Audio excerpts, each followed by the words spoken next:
सुग्रीव, कहाँ हो तुम? सुग्रीव, बाहर आओ, बाहर आओ सुग्रीव, सुग्रीव। प्रणाम राजकुमार लक्ष्मण। कहाँ है महाराज सुग्रीव? इतना रोष? माना कि महाराज सुग्रीव को कर्तव्य निभाने में विलंब हुआ है, किंतु क्या महारानी तारा? क्या एक एक पल हमारे लिए युगों के समान बीत रहा है? क्या वो भूल गए कि कुछ माह पूर्व उनकी क्या स्थिति थी? मेरे भैया श्री राम ने उन्हें किष्किंधा का राजा क्या बनाया? अपना वचन ही भूल गए और भोग विलास में पड़ गए वो। महारानी तारा, विश्वास की डोर एक बार टूट जाए तो गांठ लगे बिना वो पुनः कभी नहीं जुड़ती। राजकुमार लक्ष्मण, गांठ यदि पक्की हो तो विश्वास की डोर पुनः सुदृढ़ हो जाती है। महाराज सुग्रीव की ओर से हम क्षमा प्रार्थी हैं। ये सच है, सुख भोग में उन्हें समय का भान नहीं रहा, किंतु ये भी सच है कि विश्वास की डोर अभी भी सुदृढ़ है। उन्होंने जो वचन दिया है वे उसे अवश्य पूरा करेंगे। कह दीजिए जाकर अपने महाराज सुग्रीव से कि मेरे भैया प्रभु श्री राम बहुत दुखी हैं। उनके नेत्रों से बह रहा है कि अश्रु लक्ष्मण के हृदय पर वज्र के समान गिरता है। यदि मेरा हृदय फटा तो किष्किंधा को मैं उलट पलट करके रख दूंगा। इस बार ऋषिमुख पर्वत भी आश्रय नहीं दे पाएगा। कह दीजिए जाकर अपने महाराज सुग्रीव से ये बात। महाराज सुग्रीव कुछ समय के लिए अवश्य भटक गए थे, किंतु वो अपना वचन प्राण प्रण से निभाएंगे। राजकुमार राम ने उन्हें किष्किंधा का राजा ही नहीं बनाया, अभी तो उनके प्राण भी बचाए हैं। तो जाकर समझाइए अपने महाराज सुग्रीव को कि जो हाथ गिरे हुए को उठा सकते हैं तो उन्हें पुनः भी गिरा सकते हैं।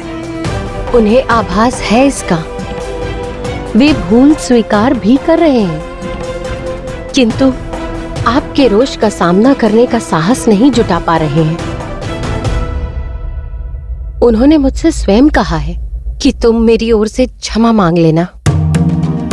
वे शीघ्र ही श्री राम की सेवा में उपस्थित होंगे। उचित है महारानी तारा, आपका साहस प्रशंसनीय है। कह दीजिए जाकर अपने महाराज सुग्रीव से यह क्षण का भी विलंब ना करें। मेरे भैया प्रभु श्री राम उनकी आतुरता से प्रतीक्षा कर रहे हैं, और समझा देना उन्हें कि मेरे भैया प्रभु श्री राम के संयम को दुर्बलता समझने की भूल ना करें।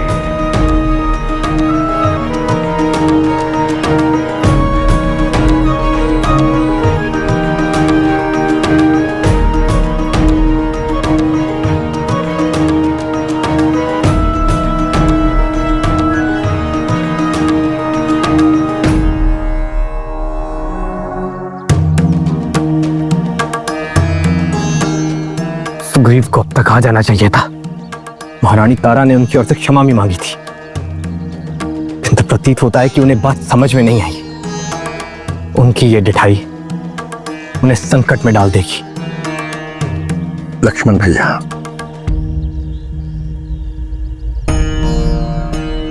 हनुमान जी,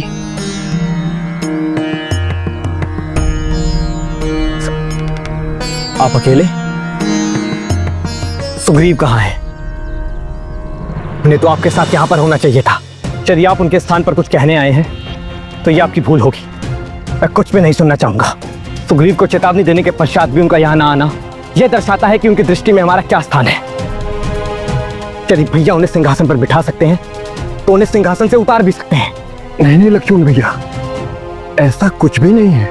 महाराज सुग्रीव प्रभु श्री राम के कार्य में ही लगे हुए हैं। उन्होंने वानर योद्धाओं को बुलाने के लिए हर दिशा में अपने दूतों से संदेश भेज दिया है। देखिएगा, वनों, पर्वतों और समुद्री तटों से वानर वीर शीघ्र ही आना आरंभ हो जाएंगे। ये आप क्या कह रहे हैं? सहस्त्रों वानर वीर?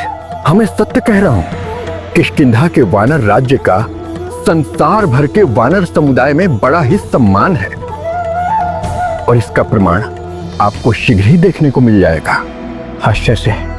लक्ष्मण भैया, धरती की सतह को शांत देखकर ये नहीं कहा जा सकता कि उसके नीचे कितनी अग्नि जल रही है। लक्ष्मण भैया, वानर योद्धाओं को इकट्ठा करना इसलिए भी आवश्यक है ताकि माता सीता का पता शीघ्र ही लगाया जा सके, और यदि आवश्यकता पड़ी तो हमें राक्षसों से युद्ध भी लड़ना पड़ सकता है। इसलिए हमें हर तरह से तैयार रहना होगा। और महाराज सुग्रीव ने वचन दिया है तो प्रभु श्री राम के कार्य में कोई कमी नहीं रहना चाहिए। उचित है हनुमान जी, किंतु मैं भी क्या करता। भैया ऊपर से शांत दिखते हैं, किंतु उनके मन की पीड़ा मुझसे छुप नहीं पाती, और मैं अपने भैया श्री राम को किसी पीड़ा में नहीं देख सकता। तो बस रोष में आकर मैंने सुग्रीव जी को बहुत कुछ कह दिया। लक्ष्मण भैया, रोष में किया गया प्रहार बहुत ही घातक होता है। आप अपने इस रोष को बनाए रखिए, आगे चलकर इसकी बहुत आवश्यकता पड़ने वाली है। हनुमान जी, आप शीघ्र जाइए और सुग्रीव जी से कहिए कि भैया से आकर मिले। हमें शीघ्र आगे के कार्य करने होंगे। जी लक्ष्मण भैया, प्रणाम।